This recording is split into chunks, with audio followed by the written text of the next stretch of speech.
Thank you very much.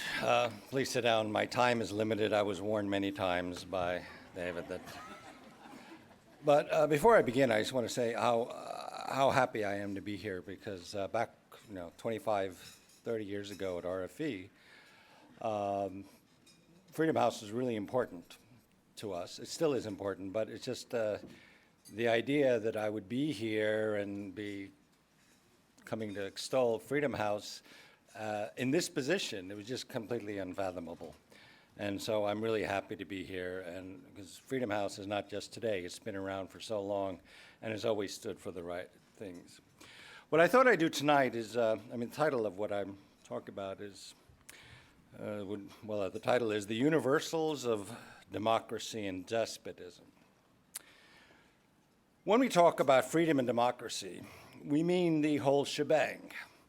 Free and fair elections, the rule of law, independent judiciaries, and of course, respect for fundamental rights and freedoms. We here in this room believe these are universal, as do most countries in theory in their constitutions. Unfortunately, ever since the beginning of the Cold War, and perhaps even earlier, countries violating these fundamentals of freedom have disputed this universality and argue that there are cultural, civilizational, even economic specificities, that some civilizations, say the Confucian or the post-communist, don't consider these values important, that some societies don't need freedom of speech or free and fair elections.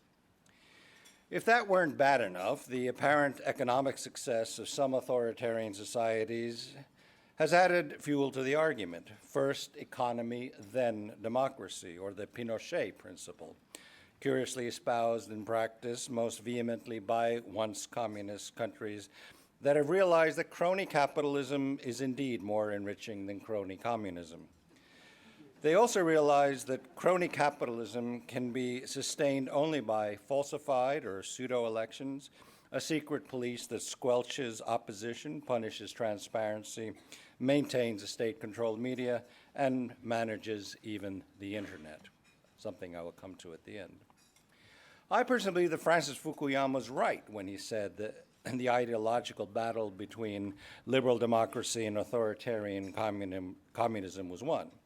Capitalism won, democracy made a real advance. But then the authoritarians refined their technique and started winning the rematches.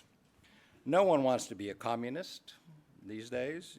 Indeed, a decade before Fukuyama, one communist leader famously declared it was glorious to get rich.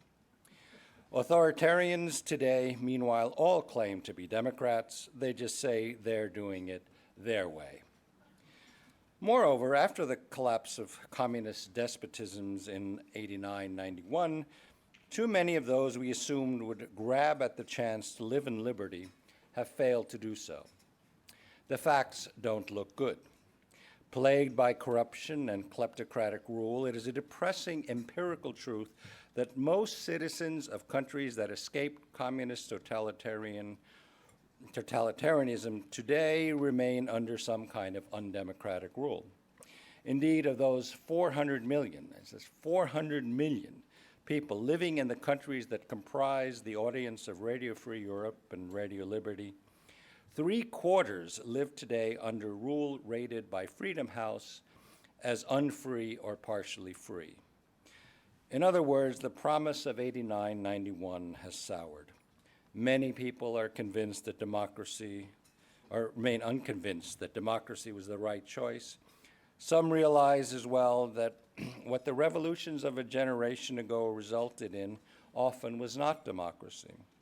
In fact, the only free ex-communist countries today are the small group that are in the EU or in the queue for membership in the near future. The rest of the countries live in altogether different conditions. More broadly, if we look at the recurring relapses in liberal democracy in Latin America, Africa, the Middle East, and Asia, there is plenty of reason for pessimism. This all feeds into the argument that democracy is a cultural construct, that freedom, respect for fundamental freedoms depends on your culture, your economic system, your history, etc., that democracy is not a universal, but rather a peculiar, specific case. Back in the bad old days, the USSR always took the position that it guaranteed social, not individual rights. Russia, China, Iran today repeat the argument advanced once by Lee Kuan Yew of Singapore, that democracy and freedom are Western constructs. Never mind that Taiwan, Japan, and South Korea have all proved this false. It is, of course, comforting to maintain that freedom is a civilizational notion, that human rights, rule of law, free and fair elections are a Huntingtonian peculiarity of the West, not universals. Or, as we hear in the justification of so-called managed or sovereign democracy, that if you lived under communist rule, democracy without the adjectival modifiers won't work. The empirical data don't bear this out. To the argument that countries that lived under Soviet oppression cannot be democratic in a Western sense, or that a managed or sovereign democracy is a better fit for the former Soviet Union, the success of the Baltic countries, Poland, the Czech Republic, and so on, show this to be ridiculous. In fact, the most problematic cases for the managers of democracy are Estonia, Lithuania, and Latvia, precisely because their success, be it in terms of the Freedom House Index, that's my second mention, or as a matter of fact, their Gini Index of economic stratification directly contradict the arguments of the authoritarians, which is also one reason why I believe why we three are treated as especially toxic elements. But freedom is toxic to its opposite.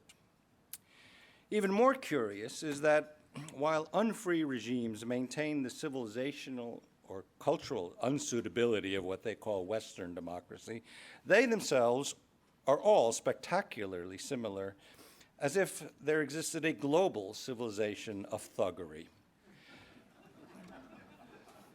Be they ruled by a single party, a strong man, a junta, or an interlocking directorate of clans from the secret services or the mafia and petrochemical industry, unfree societies are all characterized in the words of Richard Saka, if I pronounce that correctly, by a deep distrust of competitive politics as a means to achieve rational decisions. Only the permanent regime knows what needs to be done. This, in turn, of course, means for the citizenry, poor governance. It means that only those well connected to or indeed running the government are enriched, which results also in a lack of investment in healthcare, education, welfare, and infrastructure. It means, in turn, that things don't work. The old joke that if the Sahara had been communist, there would soon be a shortage of sand is a lot less funny when we read that Venezuela, one of the leading producers of coffee at one time, has under its supreme leader currently achieved, believe it or not, a coffee shortage. As Amartya Sen has noted, in the terrible history of famines in the world, no substantial famine has ever occurred in any independent and democratic society with a relatively free press. Lacking democracy's other great advantage, a mechanism for peaceful transfer of power, regimes of this sort are always inherently unstable. The rulers suffer from a permanent gnawing fear that one day it will be all lost in the course of a shootout in the palace corridors, a modern form of the bloody transfers of the purple robe of the emperors of the Roman Empire, as described by Edward Gibbon. Without a mechanism for orderly transfer, you can't really retire. Like the Pope, you are there for life, but without the legitimizing grace of God.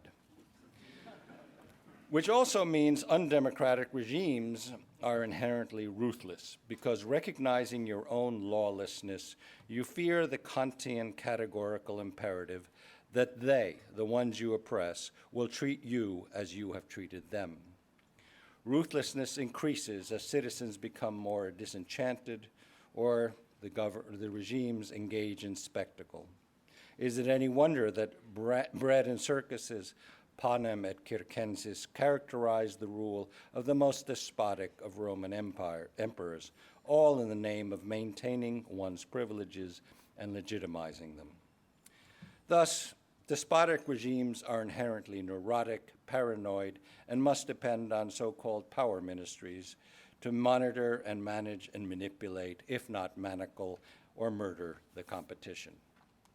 Throughout history, be they Praetorian Guards, oprichniki, Savaks, the KGB, the Gestapo, Stasi, Securitate, or Mukhabarat, brutalization is an inherent aspect of regimes like this, which is also why they ultimately fail.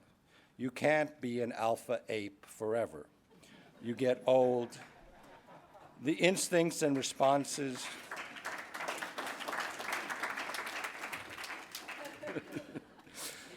you get old, the instincts and responses no longer work, and one day a new alpha ape, as the ethologists write, or alpha dog, as the US State Department writes, comes along and takes over, or everyone else rises up against you. That, however, is in the long run, and this is important to keep in mind.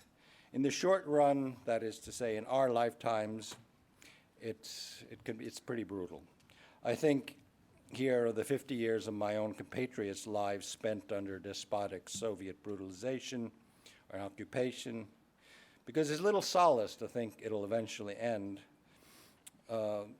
if it's not happening in your lifetime, and which is made even worse when those living in liberty urge you not to rock the boat, as all too many, even here in the United States, said to Solidarność 30 years ago, and later to us in the Baltic countries. In brief, then, while despotisms refuse to accept the universality of the human impulse toward liberty and democracy, they themselves are remarkably alike. The transcultural commonalities of oppressive regimes know no Huntingtonian, civilizational, or ideological lines. This is why Freedom House is important, to keep us vigilant, to stand up against complacency, the urge of people and often governments to opt in their foreign relations for that chimera known as stability.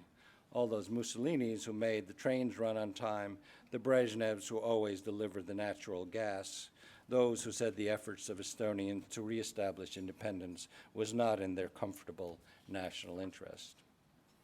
Which brings me to the events in Northern Africa in the past year and a half. As we should have learned already from the experience of Eastern Europe and South Africa, from Taiwan and Korea, freedom does not spring like Athena from the head of Zeus after the despots have fled and the central square has emptied. What we usually get is chaos, jockeying for power among many competing factions, not all of whom we would find to be friends of freedom, is more common. There's a strong impulse for revenge, criminal abuse of the loss of public order, or, as Peter Townsend of The Who wrote, echoing Orwell's Animal Farm, here comes the new boss, same as the old boss. In other words, freedom must be built. It is not the default option. And take it from the Estonians, it takes hard work. We can summarize the democratization experiences of the post-communist world with a paraphrase from Lev Tolstoy's Anna Karenina. All successful post-despotic countries reform alike. Each unsuccessful country finds its own excuse. Regime change is not enough. That is the quick and deceptively often easy part. Everything else that we consider to be the essence of creating a democracy, that is institution building, establishment of the rule of law, development of civic society, fundamental rights and freedoms, economic growth, low corruption, has turned out to take years and a lot of effort and political capital and will as well. The success rate, moreover, is not too good. The number of A's is small. There are a few more B's, too many C's, and really a lot of F's if we look back on what's happened in the last 20 years. Today, as the world watched fascinated and now increasingly watches horrified at popular rebellions against authoritarian rule in Northern Africa and the Arab world, we in the post-communist world sensed first and foremost déjà vu. We recognized ourselves a generation ago, the feeling of now or never, the sense that at long last there is a chance to throw off the stagnant and thuggish rule that has held us back or been on our back for decades. An exhilaration at success, bewilderment at how weak tyranny turned out to be, and how quickly the despotic clique that for decades and decades brutalized its citizenry collapsed, gave up, or fled. Then, however, comes the shock at having suddenly to take over responsibility for running the country. Mail needs to be delivered, health care managed, payrolls met. Alliances of like-minded colleagues and comrades crumble, factions emerge, politics emerges from the furtive sub-rosa world of dissonant meetings. No one any longer taps your phone. You are now in charge, and now you wonder if those longtime employees working in the ministry you run are trustworthy. You pinch yourself and wonder, is this real after all this time of oppression? Yes, it is. Now put away these childish toys. Bewilderment time is over. It's time to get to work. And this is where freedom often fails, because freedom ultimately is rather boring. You take it for granted. It is, and when you're in fine freedom, it can even be psychologically distressing, because freedom is about work. It's about doing things yourself without having the benefit of a despot to blame for the way things are run or the fact that the weather is bad. Which is hard. Witness how in so many countries in the past month, it's suddenly the US, the world's default option, that's the villain. This, I would submit, is one of the causes of the failure of so many revolutions, the fear of responsibility, the failure to admit that from now on I am to blame, not the Mukhabarat, not the Great Satan, not the US, not US fruit, not the KGB. This too, I fear, is universal, the universal of failed revolutions. Whatever the individual cause for failure, one can always find a justification. Each failed democracy finds its own excuse. In every country where overthrowing a repressive regime does not result in a democracy, I would submit, is a failure. Finally, ladies and gentlemen, I'd like to conclude on a somewhat more topical item. I'd like to turn to us, citizens of the worldwide web of democracies connected by optical cables, computers, but far more importantly, connected by values and the belief in the sanctity of the individual human spirit and in freedom. When it comes down to it, the promotion of freedom in the world has been directed against the authoritarian's usurpation of the Westphalian argument of non-interference in the internal affairs of countries. The basis of the 1648 Peace of Westphalia was cuius regio eius religio, in English, whose realm, his religion, or that the ruler determined the ideology of the country. Up to the internet age, the Westphalian system, cuius regio eius religio, and the principle of the inviolability of borders protected authoritarian regimes. A ruler could do as he wished, so long as he stayed in his own borders. Today, in cyberspace, these countries are faced with the import of potentially disruptive liberal aspects of open societies. The means of expression, transparency, and accountability empowered by a Google search, a YouTube video, or a tweet are direct threats to a restrictive political system. The World Wide Web turns them into domestic threats to the regime.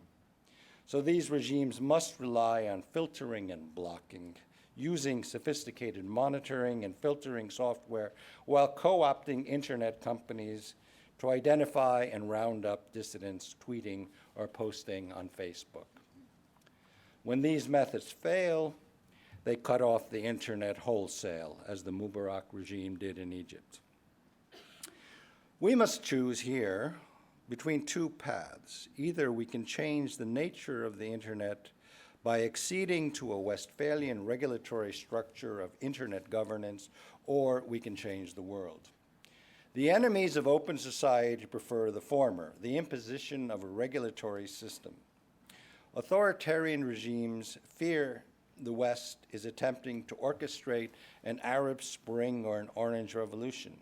This is why illiberal states want to develop new regulations for the internet to put another brick in the wall, or is it another wall in the brick?